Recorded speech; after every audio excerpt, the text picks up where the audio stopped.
광주 붕괴 사고 이후 저희 뉴스룸에 건설업계 내부 제보가 계속 들어오고 있습니다. 믿기지 않는 내용들이 많습니다. 오늘은 그중에서 저질 콘크리트를 집중적으로 다루겠습니다. 광주 사고가 불량한 콘크리트를 써서 일어났다는 추정이 나오고 있죠. 업계에서 수십 년간 일해온, 특히 현대산업개발의 아이파크 쪽과도 일해온 한 제보자의 얘기를 지금부터 들어보겠습니다. 한마디로 정리하면 콘크리트의 배합 비율을 조작해왔다고 했습니다.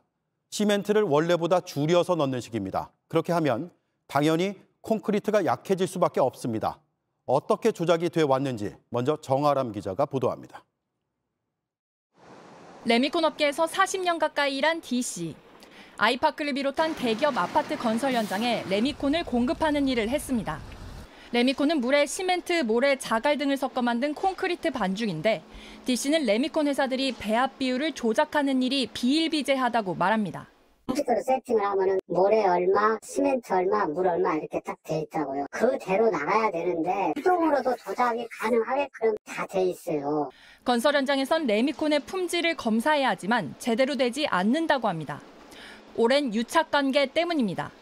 건설 현장에 들어가는 레미콘은 샘플을 정해 품질 검사를 받는데 레미콘 회사에서 현장 관리자에게 어떤 게 샘플인지 미리 알려주는 겁니다. 공발을 하면은 회사에서부터 이 차는 샘플입니다. 딱 하고 나가요. 의도된, 계획된 시나리오에서 뜨는 거 아니에요. 아무런 의미가 없는 거죠. 이렇게 짬짬이를 했기 때문에 10대 레미콘 차량이 건설 현장에 간다면 그중 샘플 차량 1대 레미콘에만 시멘트 비율을 원칙대로 넣는다고 합니다. 나머지 9대는 시멘트를 줄이는 식의 저질 레미콘을 싣고 간다는 얘기입니다. 이 차가 샘플입니다 하면은 그 차는 수동으로 시멘트를 더 넣는 거예요. 넣어야 강도가 나오네. 건설 현장 관리자가 레미콘 회사를 방문해 점검할 때도 미리 방문 날짜를 알려준다고 합니다. 그러면 그날만 질 좋은 레미콘을 준비했다가 보여준다고 했습니다. 웃기는 게 한 20일 후에 나올 것도 20일 전에 다 알려줘요. 며칠날 점검이 나온다 그러면은 B급 쓰다가 A급으로 다 바꾸죠. 건설 현장 관리자가 공급받는 레미콘의 양을 부풀려서 계산한 다음 차액을 리베이트로 되돌려받는 부정부패도 뿔이 깊다는 겁니다. 더 받아갖고 다시 리베이트 그런 식이기 때문에 어떤 잘못이 있어도 눈을 감아주겠죠. 건설회사에서. 또 다른 레미콘 업계 종사자도 D씨의 말에 힘을 실었습니다. 원래는 그 건설 업체가 있잖아요. 입고 검사를 해야 하잖아요. 그거를 레미콘 회사에서 하고 있어요. 10대 중에 한 대만 제 규격의 품질을 만들어서 그렇게 하고 실험실장 기름 넣어주는 거 비일비재하고. 이들은 광주 아이파크 현장의 붕괴 사고가 이런 잘못된 관행이 누적된 결과물은 아닌지 되돌아봐야 한다고 지적했습니다. JTBC 정아람입니다. 네, 결국 업체들의 비용 절감에 노동자들의 안전하게 일할 권리, 죽지 않고 일할 권리는 짓밟히고 있다는 얘기입니다. 이 오래된 부패 관행을 제보해 주신 분을 직접 만나보겠습니다. 저희가 음성을 변조해서 전화 연결을 한다는 점 양해를 부탁드리겠습니다. 나와 계시죠? 네. 네, 우선 제보 감사드립니다. 네, 감사합니다. 예, 레미콘 업계에서 40년 가까이 일하고 계신데 이렇게 제보를 하겠다고 마음먹게 된 계기부터 들어볼까요? 저는 이쪽 분야에 한 35년에서 37년 가까이 근무를 하고 있는데요. 이번 광주 사건을 보면서 그쪽에 종사하는 사람 한 사람으로서 상당히 창피하고 참 60, 70년대 저 후진국에서나 일어나야 할 일이 대한민국 우리나라 이 땅에서 났다는 게 너무 창피하고 참 죄책감이 들어서 제가 이 제보로서 레미콘 업계 잘못된 관행이 조금이라도 개선됐으면 하는 마음에서 제보를 하게 되었습니다. 예, 시청자들은 콘크리트를 물과 시멘트 또 모래 자갈을 섞어 만든다 정도로 알고 계실 텐데 품질 미달 콘크리트는 구체적으로 어떻게 만들어지나요? 요즘은 옛날 80년도쯤에는 강모래를 주로 썼는데 거기서 이제 토분이라는 거는 쉽게 따서 흙을 말씀드리는 거예요. 근데 자갈이든 모래든 이 토분이 섞이게 되면은 함량이 미달이 되게 돼 있어요. 예. 적정량은 마이너스 플러스가 있지만은 그 이상이 들어가면 안 되게 돼 있어요. 근데 요즘은 거의가 그 산에서 마사라는 흙을 빨아서 모래로 쓰고 있어요. 그러다 보니까 거기에 토분이 섞일 수밖에 없는 거죠. 그 예. 토분이 좀 규정품보다 많이 들어가게 되면은 제품이 떨어지게 돼 있죠. 네. 시멘트 양을 줄이는 방식도 쓴다면서요? 그거는 이제 옛날에는 수동으로 했지만 요즘은 다 컴퓨터 방식으로 딱 세팅을 해놓게 되면은 예를 들어서 2호에 뭐 270에 15전 이렇게 하면은 2호라는 건 자갈 크기를 말씀드리는 거고 27이라는 거는 시멘트 강도를 얘기하는 거고 15라는 거는 슬럼프를 말씀드리는 거예요. 근데 그게 이제 세팅을 해놓으면 그대로 해서 인수증에 딱 찍혀서 납품서에 찍혀 나가요. 근데 실제는 수동으로도 그거를 얼마든지 조작이 가능하게 돼 있어요. 예, 자동으로 설정된 걸 수동으로 바꿔서 조작을 한다.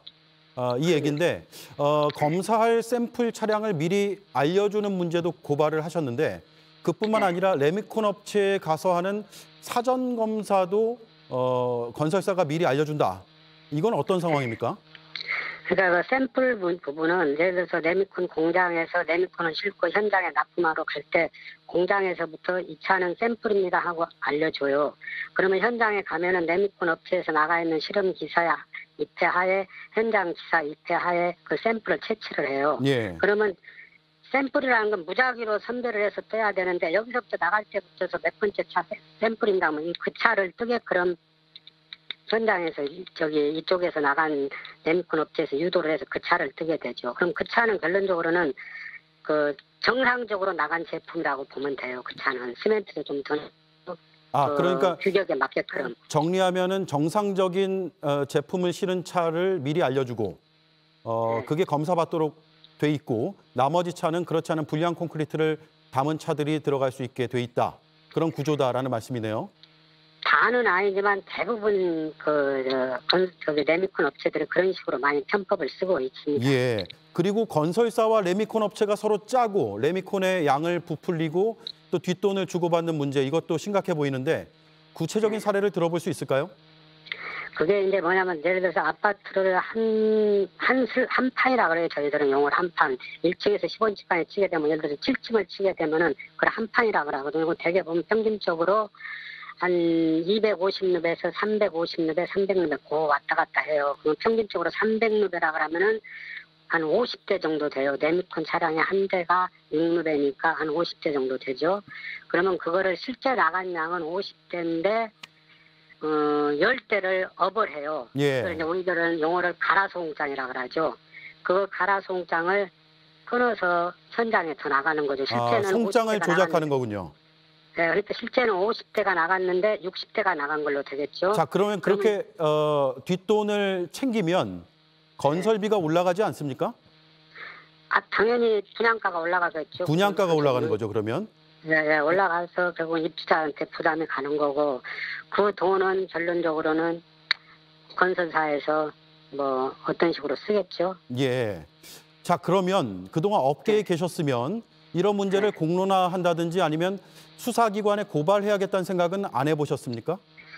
제가 젊었을 때는 그런 거를 사진까지 찍어서 이렇게 하고 다 해서 제가 많이는 아니라 한두 번 정도는 모 기관에 한 적도 있어요. 해갖고 이게 제 음성이 나가갖고 제가 상당히 곤욕을 치른 적도 있고 예. 그래서 이제 그거를 다 포기를 하고 이제 다 내 일이 아니니까 하고 나 하루하루 먹고 사는데 연념을 해서 이렇게 생활을 해왔는데 최근에 광주 사건을 보고 너무 참담해서 조금이나마 다시 마음을 고쳐먹고 그 어떤 레미콘 업계 비리가 좀 바뀌었으면 하는 마음으로 제보를 하게 됐습니다. 네, 알겠습니다. 오늘 제보가 헛되지 않도록 저희도 관심을 가지고 계속 취재를 하겠습니다. 오늘 말씀 고맙습니다. 네, 감사합니다. 예. 노동자의 안전 문제와 또 시민들의 분양가 상승에 따른 피해 문제까지 엮여 있는 것 같습니다. 계속 취재해서 보도를 하겠습니다. 비용 절감 때문에 노동자의 안전을 무시한 정황은 또 있습니다. 붕괴가 시작된 39층에서 일했던 노동자들은 모두 외국인 노동자였습니다. 그 현장의 책임자도 외국인이었습니다. 인건비 때문입니다. 그러다 보니 정작 중요하게 따져봐야 할 업무의 숙련도, 경력을 확인하지 못했습니다. 이혜성 기자입니다. 아파트가 무너지기 직전 옥상에서 들린 말은 중국어였습니다. 서로 주고받는 대화는 모두 한국말이 아닌 중국어입니다. 39층 옥상에서 콘크리트를 붓는 작업을 하던 노동자는 8명. 우리나라 사람은 없었고 현장 반장부터 말단 작업자까지 모두 중국인이었습니다. 노동자들을 만나기 위해 함께 작업한 장비 업체를 찾아가 봤습니다. 아무것도 모른다는 말만 반복합니다. 우리는 몰라요, 우리는. 외국인 노동자들은 속도전이 생명인 지상부 작업에 투입됐습니다. 복잡한 기초공사를 해야 하는 지하 작업과 달리 1층부터는 골조를 만들고 콘크리트를 붓는 상대적으로 단순한 작업입니다. 공사 기간을 얼마나 줄이느냐가 수익과 직결됩니다. 다른 데는 예를 들어서 7일에 올라간다, 어느 10일에 올라간다, 뭐 3일에 임금비만 해도 얼마나 차이가 나겠어요. 다 죽었어요, 내가 보면. 노동자들을 직접 채용한 업체를 찾았습니다. 경력이나 숙련도는커녕 아예 내국인인지 외국인인지도 모르겠다고 대답합니다. 아니, 외국인 노동자인지 아닌지 현재 저희 파악이 안 되고 있고요. 반장부터 말단까지 모두 외국인인 현장 상황. 시공사의 지시사항이 정확히 반영됐는지, 노동자들의 보고가 충실히 전달됐는지도 확인하기 어렵습니다. 저임금 노동자를 사용할 수밖에 없는 구조이기 때문에 외국 인력이라든가 이런 분들은 이제 승합이 되어 있는 거죠. 경찰은 불법 재하청이 있었는지와 함께 불량 자재를 쓰지는 않았는지 여러 가능성을 열어놓고 수사하고 있습니다. JTBC 이혜선입니다. 뉴스룸이 새롭게 확인한 또 하나의 소식입니다. 저희가 최근 3년간 건설 현장에서 벌어진 붕괴 사고를 전수조사했습니다. 광주 같은 붕괴가 33건이나 있었습니다. 그런데 3건 가운데 1건꼴로 대형 건설사가 시공하는 현장에서 사고가 났습니다. 그리고 그중에서 사고가 가장 많이 난 현장의 시공사, 다름 아닌 현대산업개발이었습니다. 안태웅 기자입니다. 서울 천호동의 한 오피스텔 건설 현장입니다. 콘크리트를 부어서 굳히는 타설 작업을 하던 중 거푸집이 무너졌습니다. 슬래브, 즉 바닥은 위태롭게 매달려 있습니다. 이번 광주 아이파크 붕괴 사고와 비슷합니다. 당시 작업 중이던 노동자들은 45m 아래로 추락했고 2명이 목숨을 잃었습니다. 이런 심각한 붕괴 사고 중에는 서울에서 대형 건설사가 시공을 맡은 현장도 있었던 것으로 드러났습니다. 다행히 사망자는 없었지만 콘크리트 타설 작업 중 지지대가 붕괴한 큰 사고였습니다. 하지만 사고 당시에는 외부에 거의 알려지지 않았습니다. 최근 3년간 국토교통부 산하 국토안전관리원에 접수된 건설 사고는 만여 건, 그중 건축 붕괴로 분류된 사례는 이번 광주 아이파크 붕괴를 포함해 모두 33건입니다. 이 가운데는 시공 능력 10위 안에 드는 대형 건설사가 시공을 맡은 현장도 9건이나 있는 것으로 확인했습니다. 특히 HDC 현대산업개발은 3건으로 가장 많습니다. 현대건설이 2건으로 그 뒤를 이었습니다. 삼성물산과 GS건설, DL대림산업, 포스코건설은 각각 1건으로 집계됐습니다. 이런데도 국토안전관리원은 2020년 100여 개 시공사를 대상으로 한 안전관리 수준평가에서 현대산업개발을 우수 등급으로 분류했습니다. 시공사에서 관리하고 점검을 하면 붕괴라는 건 사실 일어날 일이 아닙니다. 빨리 하기 위해서 만들다 보면 붕괴가 쉽게 일어나는 거고요. 건축 붕괴 사고를 일으키는 건설사에 대해서는 인명피해가 크지 않더라도 징계와 처벌 수위를 높여야 사고를 줄일 수 있다는 게 전문가들의 지적입니다. JTBC 안태훈입니다.